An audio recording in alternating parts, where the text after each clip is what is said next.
Hi and hello everyone, welcome to Twin Embroideries. இன்னைக்கு நம்ம பார்க்க போற ஸ்டிட்ச் என்னன்னு பாத்தீங்கன்னா பட்டன் ஹோல் ஸ்டிட்ச். ஓகேவா? இந்த பட்டன் ஹோல் ஸ்டிட்ச் வந்து இம்பார்ட்டன்ட்டான ஸ்டிட்ச். இது வந்து நம்ம நார்மலா ஃபில்லிங்ஸ்க்குலாம் வந்து நம்ம யூஸ் பண்ணுவோம். ஸோ இது வந்து நம்ம செயின் போட்டு பண்றதுனால இது ஃபில்லிங்ல வராது. இதே செயின் இடையில வந்து செயின் இல்லாமல் போடுவோம். ஸோ அது வந்து ஃபில்லிங்கில் வரும். ஓகேவா? ஸோ இதை நீங்கள் நல்லா ப்ராக்டிஸ் பண்ணாதான் உங்களுக்கு ஃபில்லிங் போகும்போது ஈஸியாக இருக்கும். ஸோ இதை வந்து நீங்கள் நல்லா ப்ராக்டிஸ் பண்ணிக்கோங்க. ஸோ இப்போ ஃபர்ஸ்ட் நம்ம பட்டன் ஹோல் ஸ்டிச் ஸ்டார்ட் பண்ணுறோம். இப்போ எப்பயும் போல் நம்ம த்ரெட்டை வெளியில் எடுத்துக்கிறோம். ஒரு பேக்கில் போட்டு இப்போ என்ன பண்ணுறோன்னா இந்த லைன் இங்கேருந்து நம்ம அந்த லைனில் இழுத்து அந்த லைனுக்கு போட்டு எப்பயுமே ஒரு லாங் செயின் போட்டால் ஒரு லாக் வந்து பண்ணுவோம். இந்த பட்டன் ஹோல் ஸ்டிச்சில் லாக் பண்ணக்கூடாது. அப்படியே இந்த ஸ்டிச்சை கீழே இழுத்துட்டு வந்துடும். கீழே பிடிச்சி நீங்கள் கீழே இழுத்தீங்கன்னா இந்த நம்ம இங்கே போட்ட ஸ்டிச் வந்து இந்த இடத்துல வந்து உட்காந்துக்கிறோம். அப்புறமா இங்கே ஒரு லாக் பண்ணிக்கிறோம். சரியா? இப்போ ஒரு செயின் போட்டு மேலே போகிறோம். போட்டு அப்படியே கீழே இழுத்துட்டு வந்துடுறோம். கீழே இழுத்துட்டு வந்துட்டு ஒரு லாக். ஓகேவா? ஒரு செயின் மேலே இழுத்துட்டு போயிட்டு அப்படியே கீழே கொண்டு வந்து ஒரு லாக். ஓகேவா? இதுதான் வந்து பட்டன் ஹோல் ஸ்டிச்னு சொல்லுவோம். சரி, நீங்கள் நல்லா க்ளோஸாக கூட பாருங்கள்.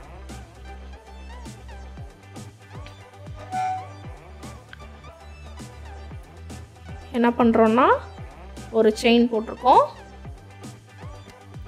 இங்கேருந்து த்ரெட்டை மேலே லைனுக்கு எடுத்துகிட்டு போயிட்டு அப்படியே கீழே இழுத்துட்டு வந்துட்டு ஒரு லாக். ஓகேவா? ஒரு செயின்.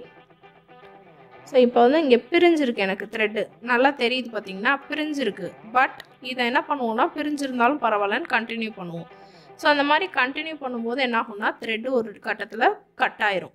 ஸோ அது பிரிஞ்சிருக்கு அப்படின்னாலே நீங்கள் அந்த த்ரெட்டை சரி பண்ணிவிட்டு அதுக்கப்புறம் மூவ் ஆகுங்க. ஸோ ஒரு செயின் மேலே இழுத்து கீழே கொண்டு வந்து ஒரு லாக். ஓகேவா? ஸோ இதுவும் கொஞ்சம் ஈஸியான ஸ்டிச் தான். ஒரு செயின் போடுறோம். மேலேருந்து கீழே இழுத்துட்டு வந்துட்டு ஒரு லாக். ஓகேவா?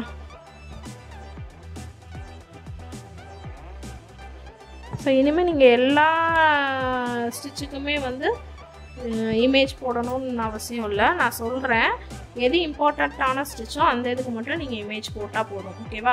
ஸோ இது வந்து கொஞ்சம் இம்பார்ட்டண்ட் தான். நீங்கள் இதை ப்ராக்டிஸ் பண்ணால் தான் நீங்கள் அடுத்த ஃபில்லிங் வந்து நீங்கள் பண்ண முடியும். ஸோ அதுக்காக இந்த ஒரு பட்டன் ஹோலுக்கு மட்டும் நீங்கள் இமேஜ் வந்து போடுங்க.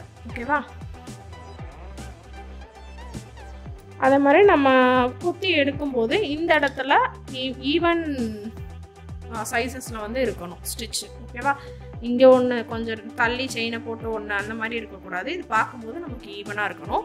அதேமாதிரி நம்ம குத்தி இழுக்கும் போது இந்த லைன்லேயே தான் குத்தணும். ஸோ லைன்லேயே குத்தி இழுத்தா தான் உங்களுக்கு ஈவனாக வந்து கிடைக்கும்.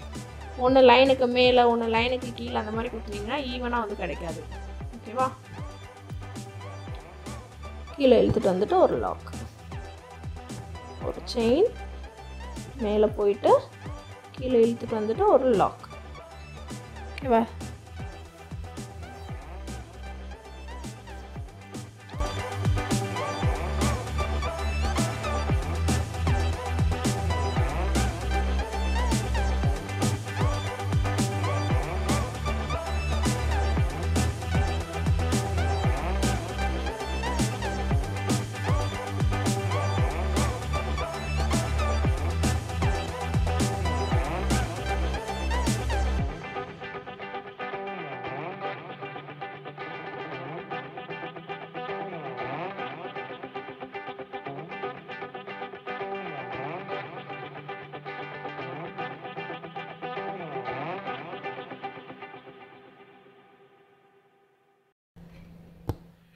மேலே எடுத்துகிட்டு போயிட்டு அப்படியே கீழே இழுத்துட்டு வந்துட்டு ஒரு லாக்.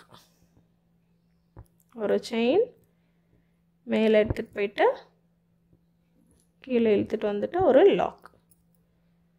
ஒரு செயின் மேலே எடுத்துகிட்டு போயிட்டு கீழே இழுத்துட்டு வந்துட்டு இந்த இடத்த லாக் பண்ணி இங்கே ஃபினிஷ் பண்ணுறோம். ஸோ அதனால் இங்கே தான் எண்ட் நாட் போடணும்.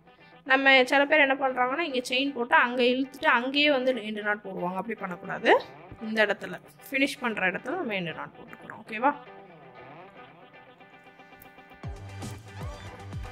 ஸோ இதுதான் வந்து பட்டன் ஹோல் ஸ்டிச். பார்த்திங்கன்னா அந்த ஸ்டிச்சஸ்லாம் ஈவனாக இருக்கும். அதே மாதிரி இந்த லைன்லேயே நம்ம குத்துனதுனால இதுவுமே வந்து ஈவனாக இருக்கும். சரியா? இதில் என்ன ஷேப்ஸ் போடணும்னு பார்த்தீங்கன்னா பட்டன் ஹோலுக்கு நார்மலாக நாம் போட்டு காட்டினேன்ல அந்த ஷேப் ஒன்று. அதுக்கப்புறமா இந்த மாதிரி ஒரு ட்ரெஸ் மாதிரி ஒரு ஷேப் வந்து வரைஞ்சிக்கோங்க.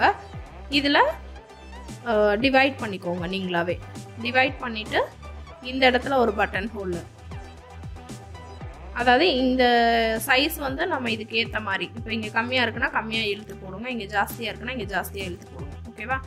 அதுக்கடுத்து வேறு ஒரு கலர் எடுத்து இந்த இடத்த டிவைட் பண்ணி இதை போடுங்க. அதே மாதிரி அதுக்கடுத்து ஒரு கலர் வச்சு இந்த மாதிரி டிவைட் பண்ணி போடுங்க.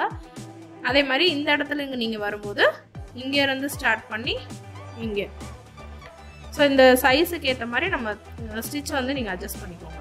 அதே மாதிரி இந்த இடத்துல ஒரு கலர் எடுத்து இங்கே ஒரு இது, இங்கே ஒரு கலர், ஸோ இந்த மாதிரி டிவைட் பண்ணி ட்ரெஸ்ஸு ஷேப்பில் நீங்கள் வந்து இது ஒர்க் பண்ணுங்கள். இது வந்து ஷேப் தான். ஸோ இதுக்கு நீங்கள் ஒரு இமேஜ் வந்து நீங்கள் போடணும். ஓகேவா? ஸோ பட்டன் ஹோல் ஸ்டிச்சுக்கு கண்டிப்பாக இமேஜ் ப்ராக்டிஸ் பண்ணிக்கோங்க. அப்போ தான் நம்ம ஃபில்லிங்கில் போடும்போது ஈஸியாக இருக்கும். ஸோ அதனால் இதுக்கு நீங்கள் இமேஜ் கண்டிப்பாக போட்டாகணும். ஸோ இந்த 2 ஷேப்பையும் ப்ராக்டிஸ் பண்ணிவிட்டு ஒரு இமேஜ் போட்டு எனக்கு ஃபோட்டோ சென்ட் பண்ணுங்கள். ஸோ நெக்ஸ்ட்டு ஸ்டிச்சில் பார்க்கலாம். ஓகேவா? இப்போ வந்து நீங்கள் ஆன்லைன் கிளாஸ் ஜாயின் பண்ணணும்னு நினைக்கிறீங்கன்னா மேலே ஸ்க்ரீனில் வாட்ஸ்அப் நம்பர் இருக்குது. ஸோ அந்த நம்பருக்கு நீங்கள் கால் பண்ணி கேட்கலாம், இல்லை வாட்ஸ்அப் பண்ணியும் கேட்கலாம். ஆன்லைன் கிளாஸஸ் வந்து நான் நியூ பேட்சஸ் இனிமேல் ஸ்டார்ட் பண்ண போகிறேன். ஸோ வில்லிங்காக இருக்கிறவங்க நீங்கள் ஜாயின் பண்ணிக்கோங்க. ஓகேவா? ஸோ 6 மந்த் கோர்ஸு உங்களால் ஃபினிஷ் பண்ண முடியலனாலும் நான் எக்ஸ்டெண்ட் பண்ணி தரேன் டைமை. ஓகேவா? ஸோ நல்லா நீட்டாக வந்து ப்ராக்டிஸ் பண்ணுங்கள். நெக்ஸ்ட் கிளாஸில் என்ன ஸ்டிச்சுன்றதை நெக்ஸ்ட் வீடியோவில் பார்க்கலாம். ஓகேவா? தேங்க்யூ.